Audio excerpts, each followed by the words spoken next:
Welcome, everybody. I've been on a bit of an emotional bender as we are in the winners semifinals of GSC Invitational 2. This is incredible. Now, I believe that we are still technically in week 5, but as you might have already guessed, with the winners rounds, they will proceed more slowly because they're given more time to play. That's one of the rewards of being on the winner's side. The other one is greater chances of actually making it into the finals or the top 3 and become one of the money winners. So, who is going to be one of the first money winners that you will see here? Because if you make it into winners finals, I believe that automatically qualifies you to the losers finals. So yes, you will be a top 3, I think. But as we are now, as things are now, we are in top 8. Actually, at the time of recording this, I'm a little bit behind, and we would technically be a little further than that. So I'm not going to make any more spoilers, but I hope you guys have been enjoying until now. I made a slightly different display from before, and I hope you enjoy it. Here we got Alice, who on Discord is known as Rain, and Jirachee. Jirachee has also been in recent SPL tournaments, definitely been playing this year, and he's been doing a good showing so far. So we're going to see how this plays out, and we're going to see how it goes. So we do have a Cloy versus Lax lead. Cloy on Cloy this time around because Jirachee switches to Cloyster as Alice gets the spikes, but Jirachee also wins a speed tie and dodges 2 Toxics in a row. Very sneaky. Can be kind of problematic, but in compensation, Alice does get a crit on that Cloyster, evening things out, pretty much putting Jirachee in the same situation as Alice here. A Surf has the potential of putting them in a bad spot. They're just going to boom. There's really no reason to switch out too risky or just free damage on Gengar if someone should choose to Surf. So just boom. Eggy on T-Tar. Jirachee's going to choose to respect the Eggy. So Eggy could obviously have Sleep Powder. Would be rather bad to just stay in there. As Jirachee doubles to Lax on the incoming Raikou and is going to set up with a Curse. Now, we have seen some players go with EQ Lax in spite of them having a T-Tar, so we're going to find out if that's the case.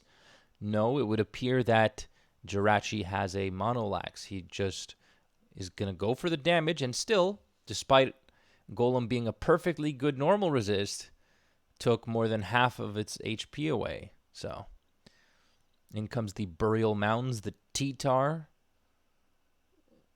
And fortunately for Alice, she did manage to spin away those spikes. So getting a lot of value out of that Golem. Brings in the Eggy, so probably going to force a switch, maybe explode. Good explosion, good timing. Jirachee was a little bit hesitant possibly, but can't blame him. In comes Machamp now, so there is some value to be gained from that boom of Eggy because that's a really threatening check for Machamp. Zapdos misses the 2-hit KO threshold while Machamp is very much in a position to 2-hit KO the Zap, and everything else is just weak to +1 cross chop.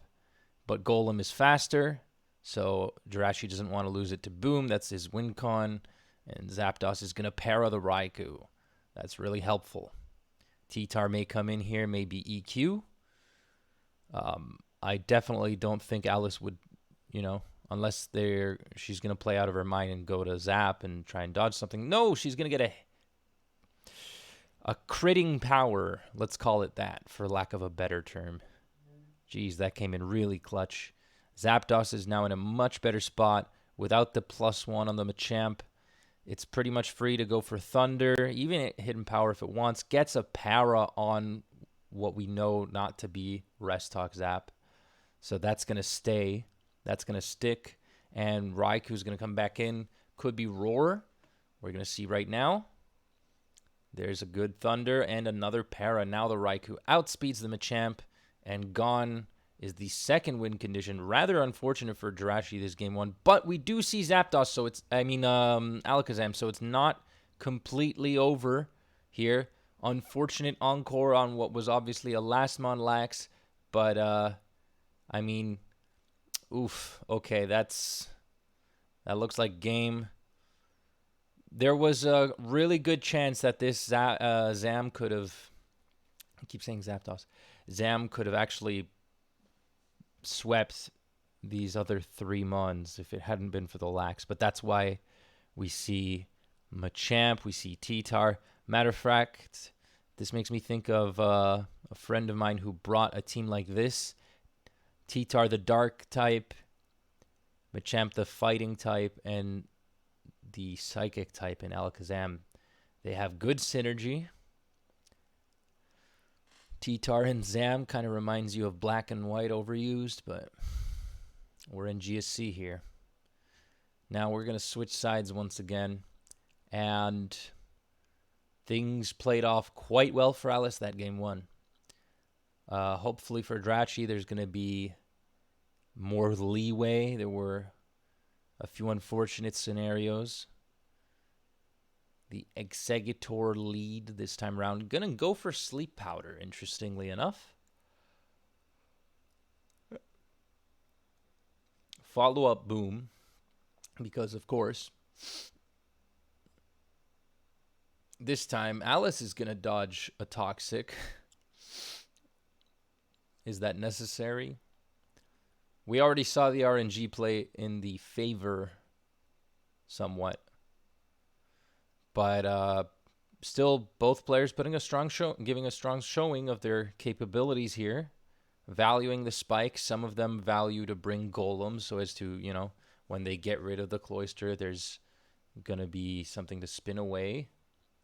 Others bring their spin blockers like Gengar.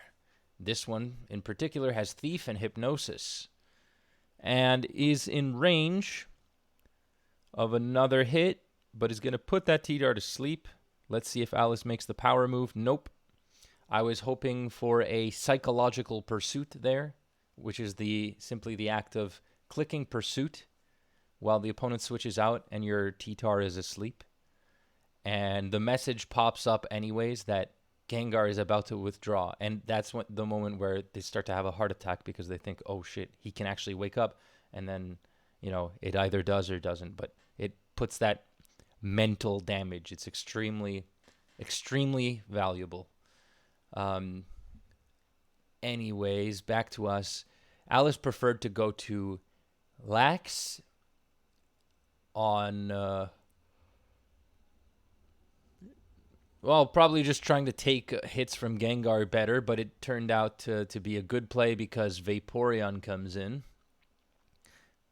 And Vaporeon most likely is Rest Talk, but even if it were Acid Armor, I don't think it would be good to use in the mid-game, especially with no Zap revealed yet. Gengar coming in, and then Machamp. Gengar's going to boom. Vaporeon will outspeed here, but does it want to? There's clearly going to be a Zapdos in the back. Alice is going to optimize, so sacking the Machamp. They're 2-2 with the T-Tar asleep and the Steelix, who is ready to set to pull the trigger here, should it want to. Body Slam, so it's a Body Slam Steelix. You don't see that every day, but its sole purpose is that of paralyzing the Zapdos so as to enable a sweep for Vaporeon. That or Cloyster, I guess. Cloyster also outspeeds Vaporeon. Good on Jirachee to just, keep that timing and avoid pulling the trigger too soon. The T-Tar chance to wake up. Nope. And dies. And Alice is going to lose game at 2. There's no way out of it. The Steelix is just going to explode. And that's game 2. So, imagine if the Zapdos had Protect. That would have been rage-inducing. So they are both on the board now, 1-for-1. And we're going to see who is going to move on in the winner's bracket to face off the other challenger in winners finals. All right. And here we are. Oh, let's try and maintain consistency here. So we got Raikou versus Lax. And Alice is going to straight up go to Fortress here on turn 1. Jirachee is going to respect the possibility of a Toxic, which is exactly what it reveals to have. Gets a Toxic on the Cloy, reveals also to have Hidden Power. So Hidden Power is good here. With the Fori and the Raikou, I can only imagine that this is a stall team. In fact, we do see a Starmie. So the Starmie is going to be in a good position to spin away those spikes, and over the long run, even with this Fortress present, the Cloyster is like, hard pressed to try and maintain those spikes, and it's poisoned. So as it takes spikes damage and is poisoned, it's really going to be weakened over time. Jirachee doesn't really have many options, and he probably already assessed that it was, in fact, a stall team that he's facing. So we're going to see how he plays this out.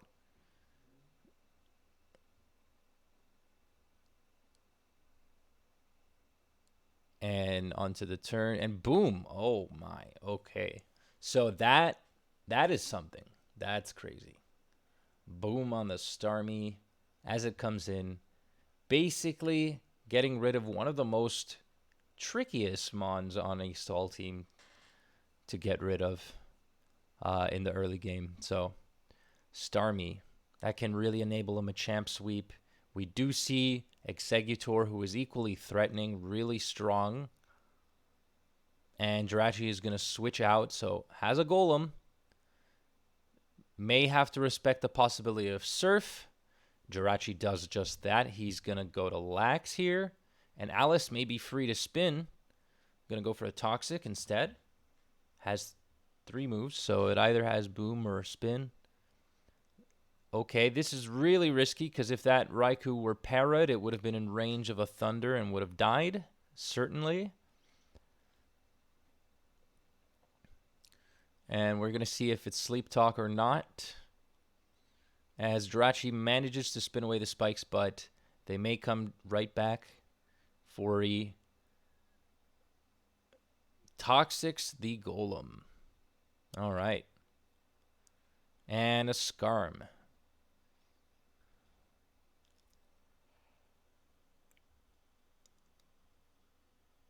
Skarm is clearly going to invite Zapdos as it whirlwinds away the Mon. Each time Zapdos comes in, it's going to take toxic damage. So there is some offensive pressure from the Skarmory, believe it or not. T-Tar going to switch out. And the Snorlax is going to come in. So that's good. And we do see that the Snorlax is Curse. Executor is going to take +1 double edge, so 71%. And we'll pull the trigger to Boom. This puts Alice's T-Tar in a somewhat precarious situation here. We do see the Surf from Jirachee's T-Tar, which might explain why he respected Alice's in the first place. And so double normal resist. And Golem, who can more freely spin, whereas T-Tar might be more on the offensive side. So that's interesting. However, his Golem is on a timer, which is going ever so slowly. A little precarious to go for the EQ there, in my opinion. Kind of early. I don't see Alice wanting to just risk Raikou like that. Zap coming in once again. And we do see the Sleep Talk on Alice's Raikou. Thunder, miss. Thunder hit. 21. The Thunders are more valuable hitting Raikou when it is awake than when it's asleep, of course, because of the chance of paralyzing it and just getting a lot of opportunities to pressure it with your physical attackers, which Raikou does not love. The Lax has been toxic now, and thus far we have not seen any specific coverage, but we'll soon find out if it has it. With rest at the very least, we'll find out if it's Sleep Talk. Zapdos, Raikou, Twilight Terror.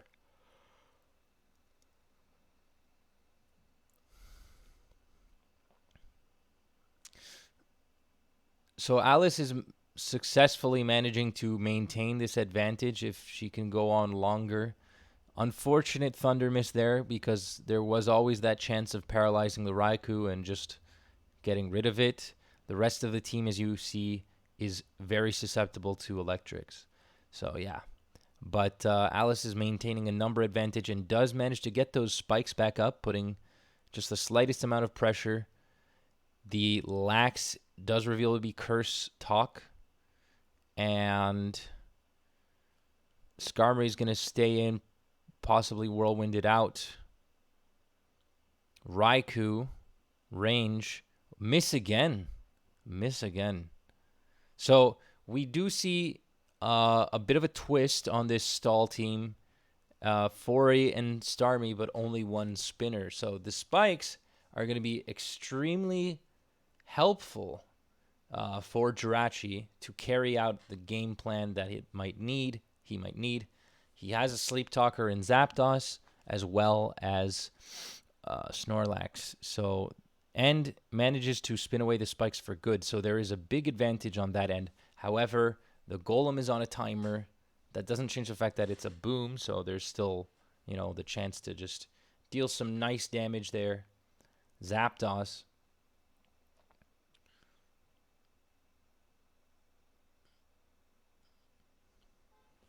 What's the percent on T-Tard? It's pretty low.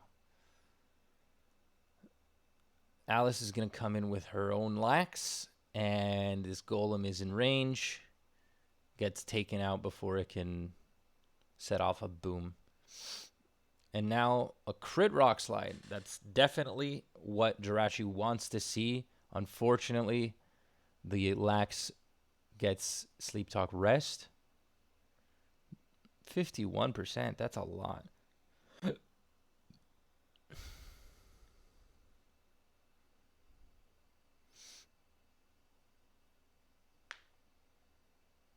Jirachee with the Surf and the Rock Slide may have also Dynamic Punch on that Tyranitar.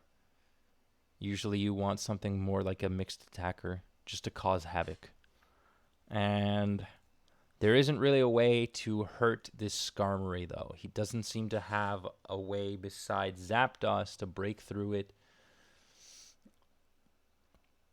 So Alice can essentially stay in, bide some time, and then phase it out whenever she sees fit. Of course, without a curse on the Skarmory, it won't be able to defeat... Oh, it does have curse. Well, I don't think it would be able to defeat Lasmon Lax. T-Tar. So now we're down 4-3. And we see a rest. So this T-Tar recovered all of that HP back. Essentially, so much of that progress that Jirachee had made has been nullified with rest. So this team, in case you guys aren't familiar, this team that Alice is using is a take on one of Zakuru's trademark stall teams, which focuses a lot on, well, spikes to be an advantage, but Alice gives her own take, uses some slightly different sets in Skarmory and Fori. So, of course, had Alice managed to spin away those spikes, this might have been a completely different story. The T-Tar finally gets toxic, so now the T-Tar is on a timer. So it's only a matter of minutes before it's going to be gone for good. And, well, at that point, Jirachee really doesn't have any way besides positional advantage with this Snorlax to win. As you can see here, a lot of double switching. Jirachee calling out these double switches and can essentially stay in and attack since the Skarmory is asleep. And then whenever he needs, he may go to Zap, forcing in Lax and Raikou. So that is the gist of it. Gonna deal some more damage there. Good job. Not going to Zap on that turn. I don't think I agree, because you want to force the Skarmory out.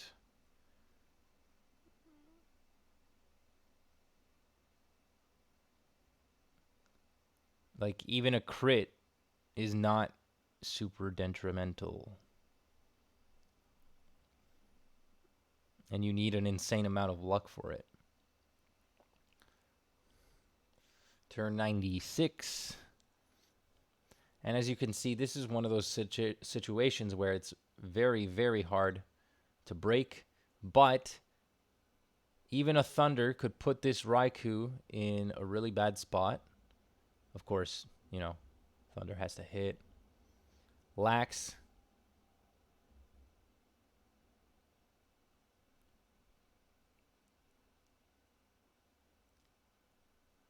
And now the Raikou is at 50.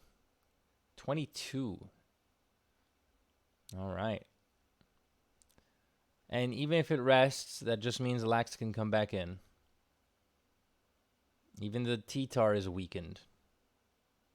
And in range of a Thunder right now. Lax.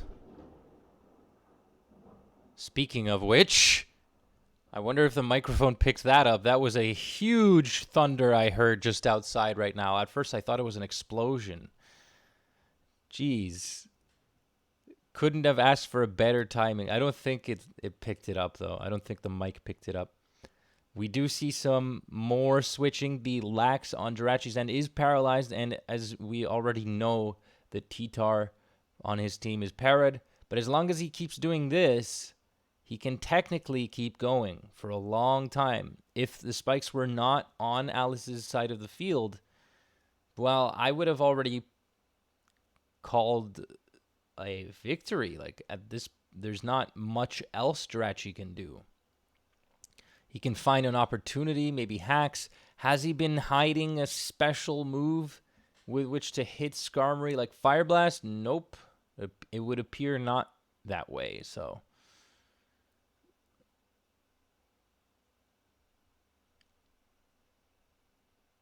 Okay. Well, Jirachee conceded. And Alice will be moving on to, yes, the winners finals. I won't reveal who is in the winners finals, at least not in video format. But my friend Wholesome Shadow, aka Dance of Hearts, will be covering that game. I believe that he managed to pick it up live, all three of the games, or however many there were. I didn't actually see the match myself, but I hope you guys enjoyed. I know this stall game was a bit long, but it's also, you know, a bit of a twist. Alice tailored it to her liking. It wasn't exactly the same as Zakaru's, at least in terms of moveset. So, anyways, stay tuned and enjoy more of this GSC Invitational stuff. All right, bye-bye.